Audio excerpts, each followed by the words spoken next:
Transformers 96 here with another review, this time of the Transformers Prime Beast Hunters Voyager class Decepticon Shockwave. So here you go.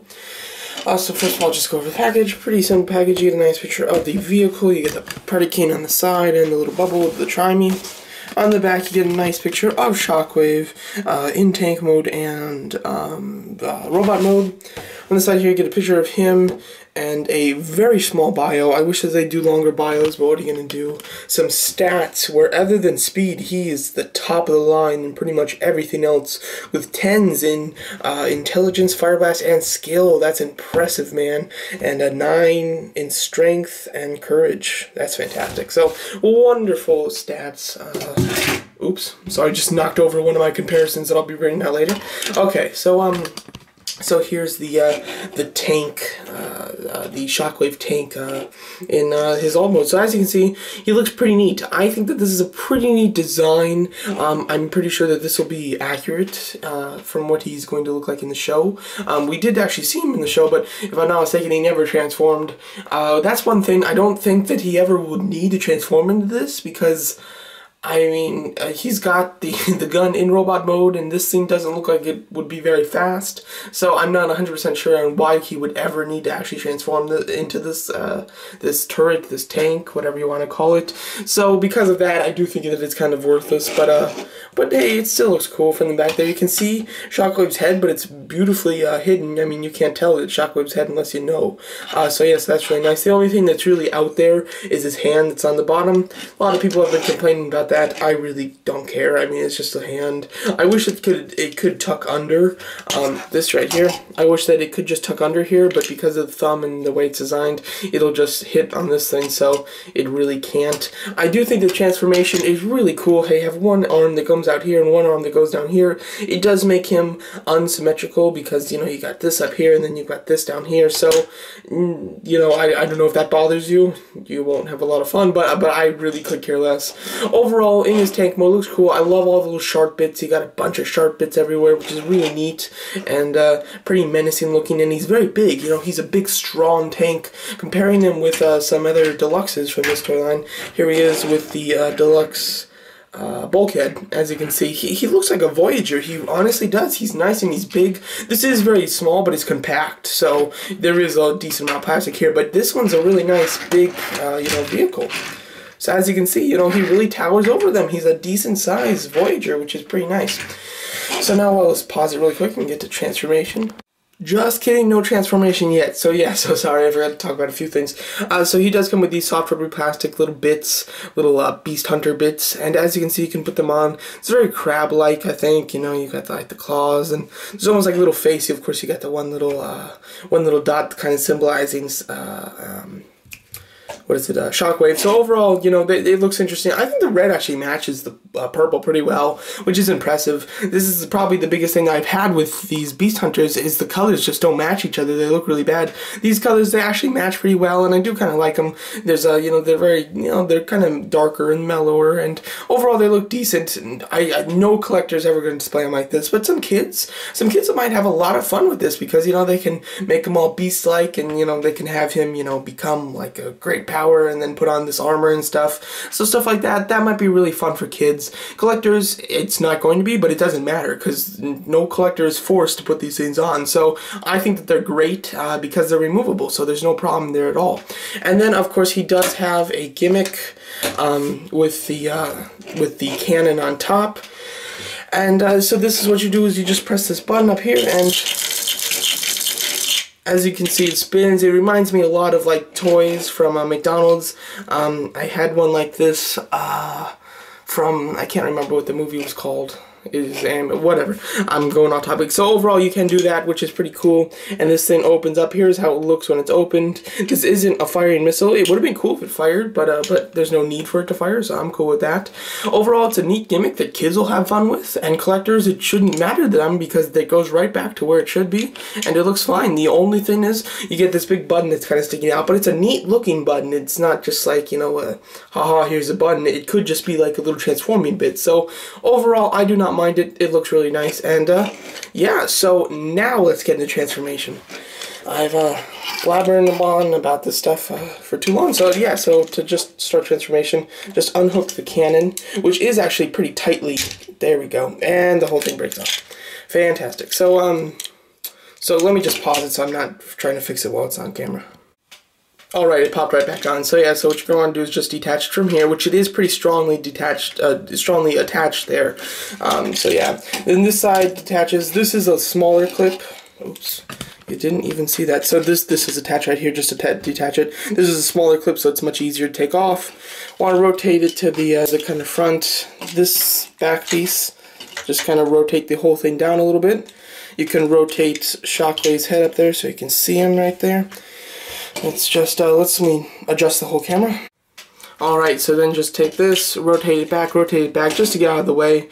Take these little two pieces, and they're kind of like clip-on. They don't actually like stick on anything, but they just kind of lock in place, which is pretty nice, pretty easy.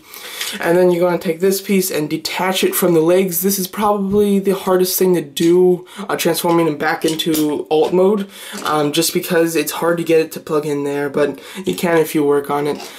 Then this comes up and it just plugs right in there, and then just the legs are pretty much just about straightening out and getting them back to how they should look.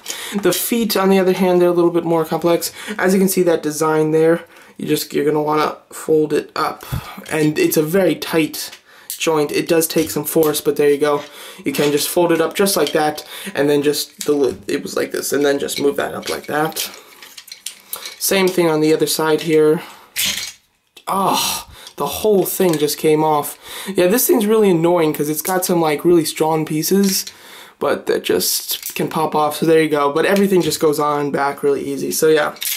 So then there's the legs and the body and the arms all transformed. You can take these and you can fold them down. I'm not sure what official transformation is. Let me look on the back. Transformation is up like this. I think that they look cooler up, but you can just put them down if you prefer it.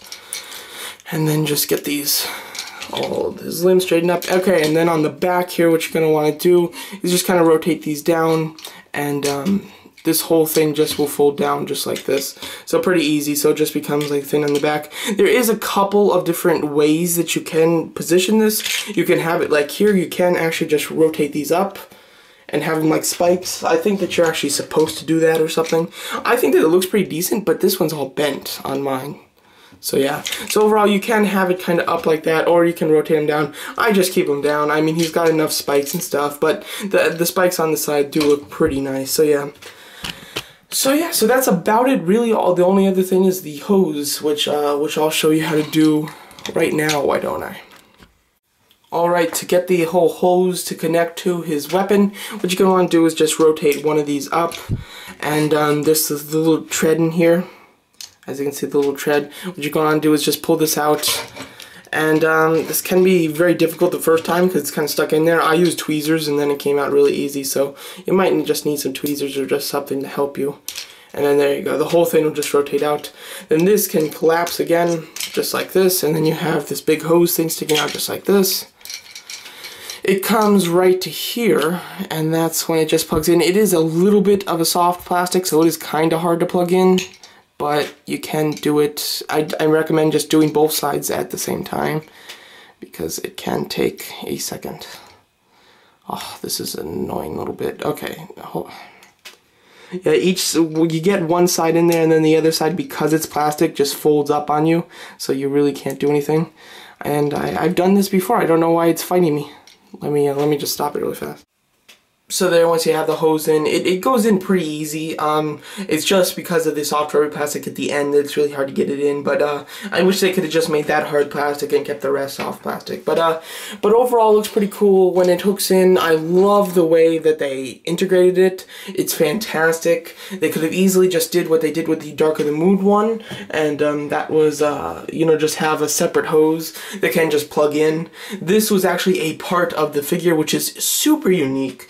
and just really creative, really fantastic. I absolutely just praise Hasbro for doing that because it's such a cool little thing. It does limit articulation, of course, and this is soft plastic, but it's harder soft plastic, so it does really kind of hinder articulation. But I think that it looks wonderful. It's very menacing. I love all the spikes kind of at the ends of each one of them. Looks fantastic. So yeah, so here's Shockwave in his robot mode, and he looks awesome. I really just love the look of this figure. I don't think that you can say anything bad about the way he looks. I absolutely love it. I won't dwell on it because you can see it. What you see is what you get. He's nice, he's big, he's tough, he looks intelligent. He just, oops, sorry, I hit the camera. He looks like everything that he is, which is super cool. The design team that designed this Shockwave was fantastic. I think that this is probably the best looking Shockwave that I've seen from any forms of media.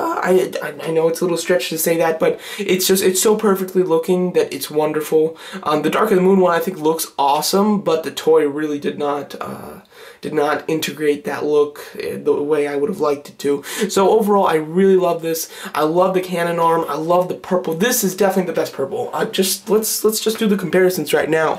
Let's just compare him to the rest of the Shockwaves that have come out in more modern times that I have picked up. And I've picked up almost all the Shockwaves that have come out since you know, a couple of years ago. So yeah, so there's the Shockwaves. You got the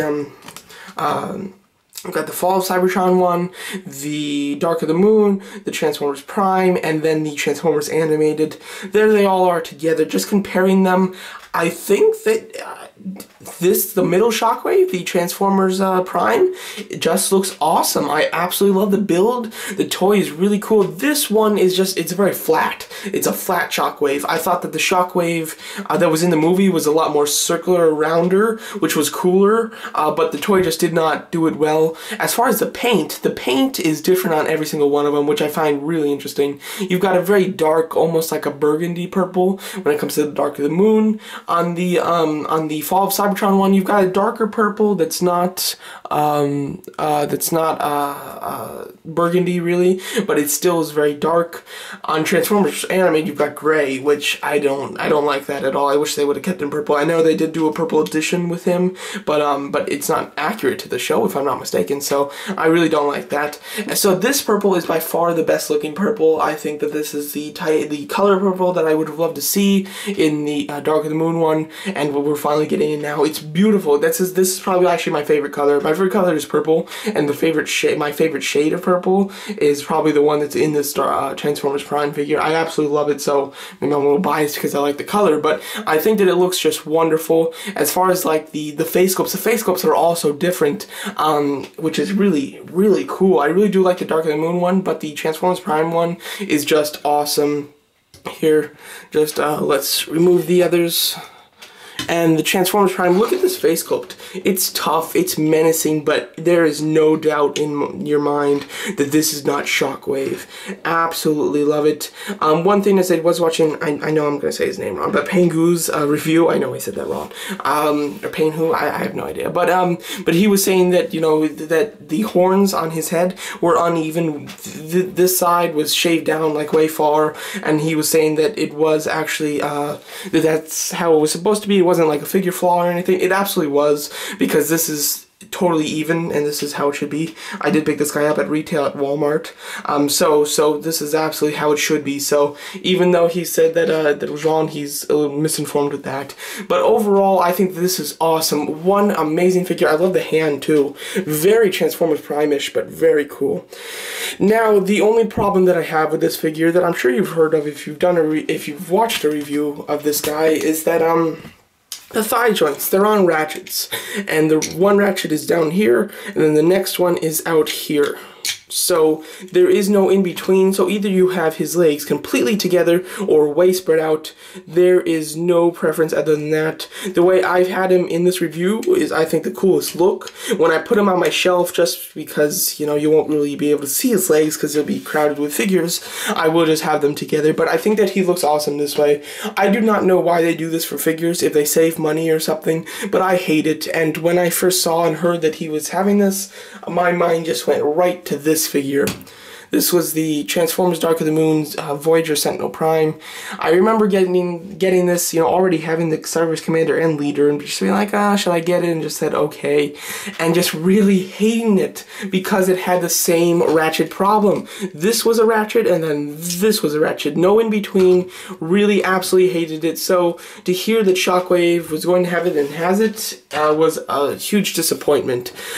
There's nothing you can do, though. I mean, I'm sure you can file it down or something, you know, but that's annoying. I don't like to customize or fix figures. I like to leave them the way that they came out. That's just a personal thing, so I won't really fix it at all, but nothing you can really do. There's not a huge point in complaining about it because it is how it is, so there's nothing you can do. You can put these things on in this mode, but you've seen it in every review, so I'm not even going to do it. He does have the gimmick, of course. It still works. Very cool. I love it. And what's nice is there isn't like a gap in between the two shells. Like sometimes, you know, there would be like a gap like this or something. There's no gap, which is really cool, really nice. And overall, a really fantastic figure. I can't complain about it other than the thighs. Everything else about this figure is really pretty perfect. I absolutely love it. It's a must-have. I think that you don't need to see a review. Either you really love Shockwave or you're not into Shockwave very much. There's really no in-between. So if you love Shockwave, pick him up. You won't be disappointed. If you're not into Shockwave, this still might even be a good one to pick up because it's a great looking figure. Really just awesome Decepticon and a new Decepticon. We've just been getting reversions of a whole bunch of different Decepticons. So from Transformers Prime, so it's really nice to see a new, you know, Transformers Prime Decepticon figure. He looks wonderful. I recommend him. He's a nice size and a great figure. So there you go. So that's my review of the Transformers Prime Beast Hunters Voyager Shockwave. Thanks for watching.